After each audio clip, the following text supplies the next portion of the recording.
Hey guys, I hope you are all doing well. Today's video is of course not my script, but it will be linked in the description. What was I going to say, sorry. If you like this video, please comment, like and subscribe, and I hope you guys have a brilliant day and I hope you guys enjoy the video. Hey, could you maybe stop doing that? I need my pen. Huh? Oh, sorry. The pens, pencils and paper floating in the air above their heads suddenly fell onto the table, bouncing and slipping off before anyone could catch them, clattering to the floor and briefly attracting the attention of the people near them. Chihiro sighed as she bent down to pick up the pens and pencils. Yaoyorozu, rising to her feet and picking up the papers that had fluttered away, they exchanged a glance simultaneously, looking over at you, your eyes trained on the small group on the opposite side of the classroom, teeth gnawing at your bottom lip and hands supporting your chin. Are you okay? Chihiro asked, placing the stationery back in its rightful place. She frowned when no response came, eyes snapping briefly to Yaoyorozu's, whose eyes were locked on yours, concern brimming then.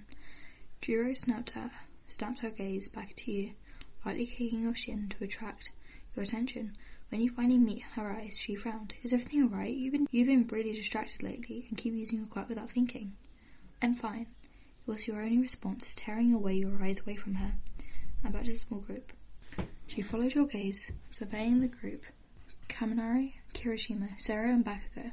They didn't seem like they were doing anything particular apart from chatting among themselves. Bakugou listening in with deep glare on his face. As always, their conversation didn't seem to be particularly thrilling either, and Chihiro turned back to you. She racked her brain. Why would you be staring at them? Did one of them do something to you? Did they say something to you? No, you never really talked to any of them, unless you did. And I did hit her. Wait, do you have a crush on one of them? The items on the table rattled a little, but your expression remained blank as you looked at her. No, why would I? Chihiro frowned. You keep staring over there for no reason, so I just figured. You clicked your tongue, shaking your head. Of course I don't, that's a ridiculous idea.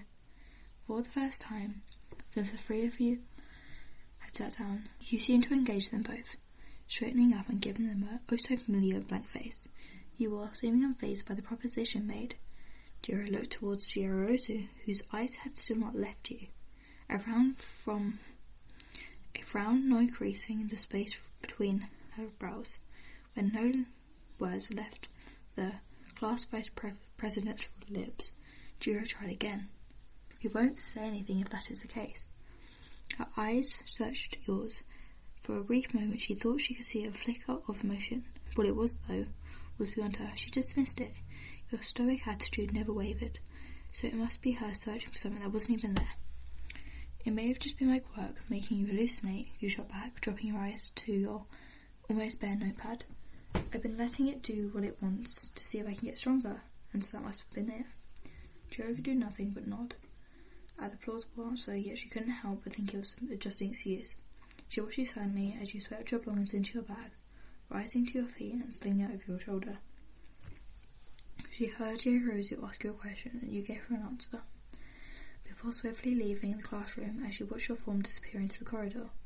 She let her eyes snap back to the group of boys. She made a silent decision to keep an eye on you whenever you were around them. If anyone knew you better than yourself, it would be Chihiro, and Chihiro had the slight suspicion that you'd been lying. The first opportunity to watch you had come later that day. Her presentation had been announced, and Nozawa had partnered you with Kaminari, but as she watched you closely, she saw no sign of your cool attitude wavering. Easily talking to him, no floating statutory or signs of hallucination. Kaminari was cleared.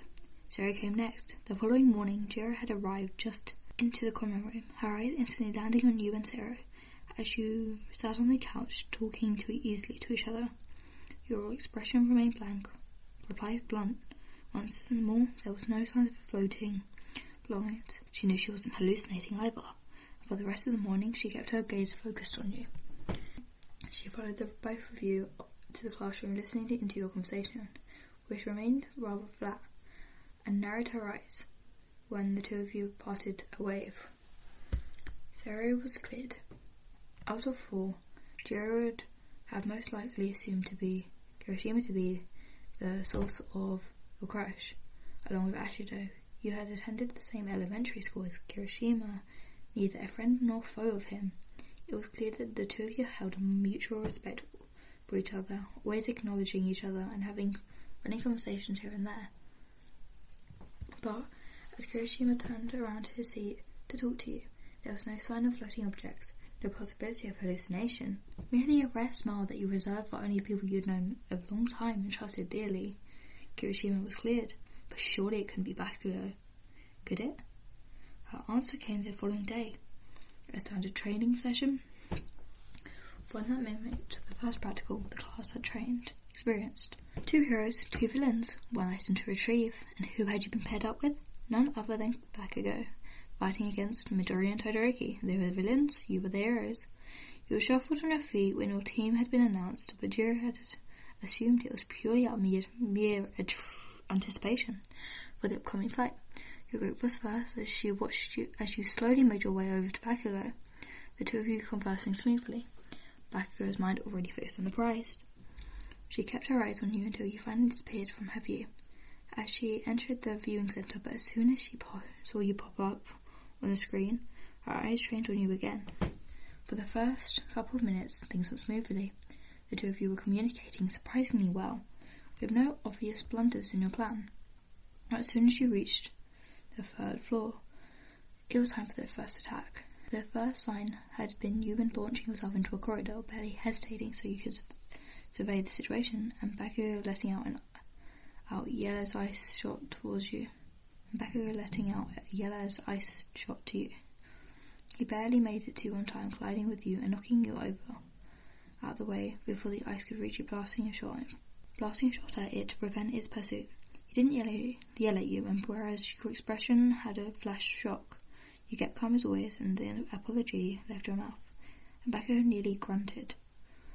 From then on, you only seemed to make your mistakes. Your hallucinations seemed to be weak and focused, still allowing Midori and Todoroki to attack. Bakugou told you to run, you hesitated, long enough for the ice that Todoroki sent away to creep up your legs and hold you in place. All the objects you sent flying their way either hit Bakugou or completely missed the target.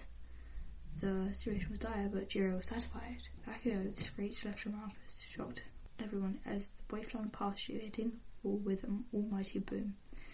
They began to murmur. Was there fear in their voice just then? It was evident. The expression of horror on your face, the way you sprinted over them, with the small objects you were using to smash the ice to freeze your leg. The rage in your eyes when Midori attempted to go for you as you helped